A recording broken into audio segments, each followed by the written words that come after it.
నమస్తే, welcome to Telugu రాజ్యం. నేను మీరామ్.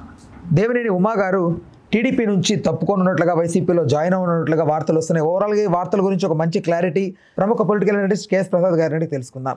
సార్ నమస్తే. నమస్తే. నిజంగా జరిగే అవకాశం ఉందంటారా? జరగదు. వై? కొంతమంది లాయలిస్టులు ఉంటారండి. కొంతమంది జీవితాలు కొవ్వొత్తుల్లో కరగొట్టుకుంటారు. అపవాదులు అన్నీ మోసుకొని తిరుగుతుంటాడు. అలా అక్కడ ఏదో ఫామ్ హౌస్ ఉంది, ఇక్కడ ఎన్ని డబ్బులు తినేసాడు, అక్కడ ఎన్ని డబ్బులు తినేసాడని చెప్పుడు మాటలకి బలైపోయిన వ్యక్తి ఎవడంటే దేవినేని ఉమ. అతనికి చంద్రబాబు నాయుడు గారంటే వీర విధేయుడైన. ఒక పోలవరం ప్రాజెక్టుకి 72% క్లెయిమ్ చేసుకుంటాం తెలుగుదేశం అంటే దానికి 200% డెడికేషన్తో మడత కుర్చీ చేసుకుని కూర్చున్నాడు అక్కడ.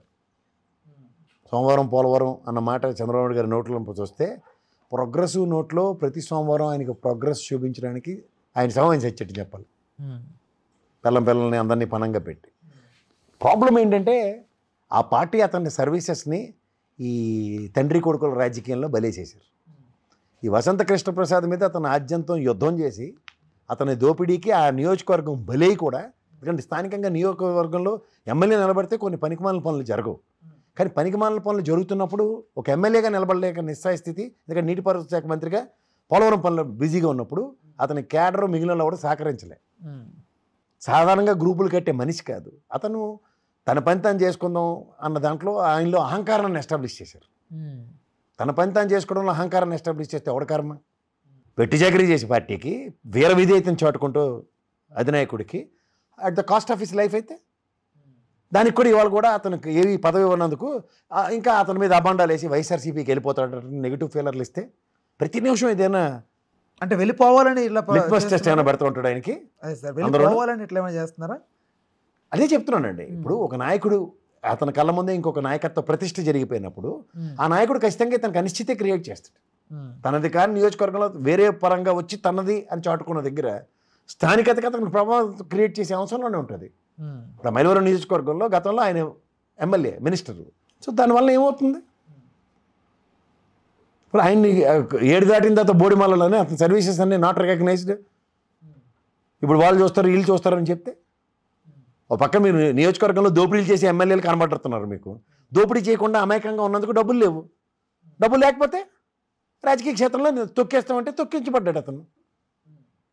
ఏనాటికైనా అప్పటికైనా అధినాయకుడు నా మన్నలను ఎవరా అనుకున్న దగ్గర మన్నల కోసం అరువులు చేయవలసిన దౌర్భాగ్యం వస్తే ఎవరైనా చేస్తారు. ఎందుకు ఇంత అవిశ్వాసం అతనికి? అసలు ఫస్ట్ అతనికి అవిశ్వాసం కదండి. చెప్పుడు మాటలు ఎన్నో ఎవరో ఆయన అడగండి. చుట్టుపక్కల ఉన్నందరూ గోతులు దేవారు అతనికి. అతని పని అతను చేసుకోవడానికి అహంకారం ట్యాగ్ లైన్ ఇస్తే ఏం చేస్తాడు అతను? ఇంత రాజకీయ అనుభవంలో ఇవన్నీ గ్రహించలేకపోయారా ఉమా గారు? నమ్మిని కూడా మోసం చేస్తే ఇప్పుడు ఆయనకి అధినాయకుడి పట్ల వీర విధేయత ఉంది.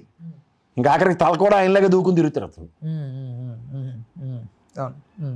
సో అలాంటి వ్యక్తికి నిజంగా చెప్తున్నాను, considerations from respective party has to be. అంతేకాని పార్టీ గుర్తించదు, పార్టీ అతన్ని ద్వంద్వ వైఖరిలో అనుమానాస్పదంగా చూస్తుంది. అలాంటి చెప్పుడు మాటలు ఎల్లిడి చెప్పుడు మాటలు వింటే ఇది ఎక్కడండి?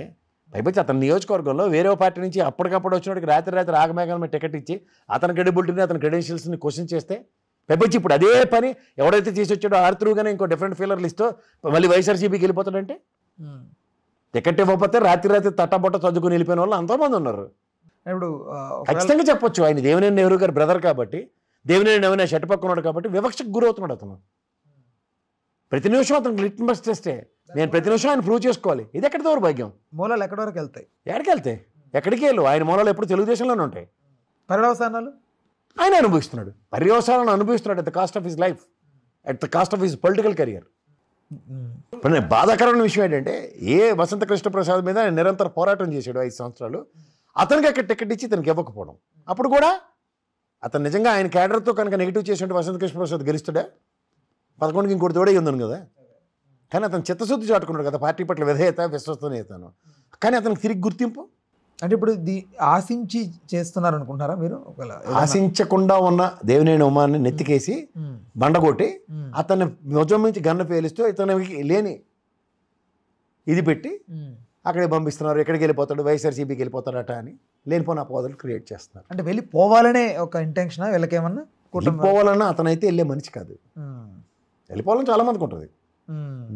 అది వాస్తవం అంటారా? టీడీపీ నేతలు చాలా మందికి ఉంటుంది.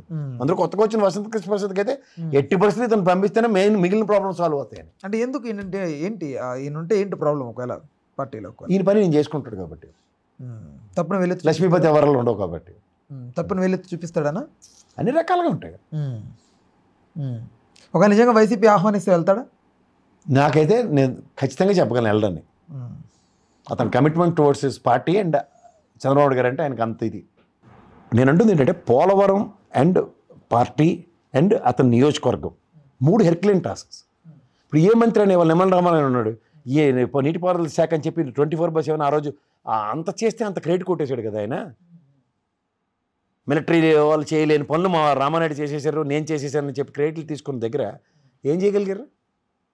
3.5 లక్షల మందిని ఏమైనా పరిరక్షించగలిగారా? చెయ్యని దానికి అంత క్రెడిట్ తీసుకుని 72% పోలవరంకి నా వల్లనే జరిగిందని చెప్పుకునే అంత సామర్థ్యం ఈ దేవుని నమ్మించిన తర్వాత కూడా అతని మీద ఈ రోజుకి కూడా ఇలాంటి అభియోగాలు మోపుతూ ఇండైరెక్ట్గా ఒక అన్నెసరీ డిబేటు డిస్కషన్స్ చేస్తుంటే ఎంతవరకు సముచితం, ఎంతవరకు సమంజసం? ఇప్పుడు దీంట్లోంచి అవుట్కమ్ ఎవరు డిరైవ్ అవుతారు? హ్యాపీగా పార్టీ అనేది పెద్ద సంస్థ అండి, దాంట్లో ఏం ఇటు అటు ఏమవుదు. ఇవాళ దేవినేని ఉమాల అటువంటి టికెట్ ఇవ్వకపోయినా మన పార్టీ కానోడికి వసంత కృష్ణప్రసాద్ టికెట్ ఇచ్చి కూడా పార్టీ పరంగా గెలిపించుకునే నేపథ్యం ఉంటుంది. కానీ ఈ వ్యక్తికి ఒక శక్తి లేని నిస్సహాయ స్థితికి డ్రైవ్ చేసి సామర్థ్యాన్ని ప్రతిసారి మెజర్ చేస్తామంటే ఎంతవరకు సముచితం? ఇప్పుడు ఏ మినిస్టర్ వాళ్ళ నియోజకవర్గాలు వదిలేసి ఇదే పనిగా 24 గంటలు ఒకే పని టాస్క్ పెట్టుకుని పనిచేశారా? ఎందుకంటే ఆంధ్రప్రదేశ్ వరప్రదాయని ఆ పోలవరం కనుక కంప్లీట్ అయితే మన తరాలు 10 రోజుల పాటు పట్టిన అన్నం తింటాయి అన్న దీంట్లో ఆ నేపథ్యంలో అతని కమిట్మెంట్కి వీళ్ళ పార్టీ అతనికి ఇచ్చిన గుర్తింపు ఇది ఎంతవరకు సమంజసం? ఇప్పుడు నియోజకవర్గంలో అతను పనిచేయలేటే కదా, నియోజకవర్గంలో పనిచేయనట్టుకు గ్రూపులు ఏర్పడిపోయి ఎవరి మట్టుకాడు గోతులు తవ్వేసి అతను ఓటమికి కారణమైంది. ఎవరు కలెక్టివ్ రెస్పాన్సిబిలిటీతో పనిచేయలే. ఎవరికి చెప్పుకోవాలి ఈ బాధ? అధినాయకుడికి చెప్పుకోవాలి. అధినాయకుడికి పరిచయం పెడితే ఇప్పుడు మళ్ళీ ఇంకో దరిద్రం పెట్టారు, వైఎస్ఆర్సీపీకి పోతాడట. ఎందుకు పోతాడు? టికెట్ ఇవ్వకుండా వసంత కృష్ణప్రసాద్కి ఇస్తేనే వెళ్ళిపోవాలి అతను మనోభావాలకు గాయం అని వెళ్ళాడా? అది అతని కమిట్మెంట్. చాలా ఈజీ. ఆస్తులు కూడబెట్టేశాడు, ఫామ్ హౌస్లో ఉన్నాయి, ఓల్డ్ క్యాష్ అని ప్రూవ్ చేయండి అంటే వాడు చెప్పడు. ఎక్కడున్నా చెప్పండి టాగునింతమే. ఈ తపేల ఛానళ్ళు వాళ్ళకి కొంత సెట్ ఆఫ్ పీపుల్ ఉంటారు, నెగిటివ్ మాడ్యులేషన్స్ ఇవ్వాలి అంటే ఈ టాగునింతుతో ఫీలర్లు కొట్టి చిన్నపిల్లల బుర్ర ఖరాబ్ చేస్తారు, అంతకన్నా ఇంకేం లేదు. Right right sir. Hello, Telugu రాజ్యం ఛానల్ చూస్తున్నారా?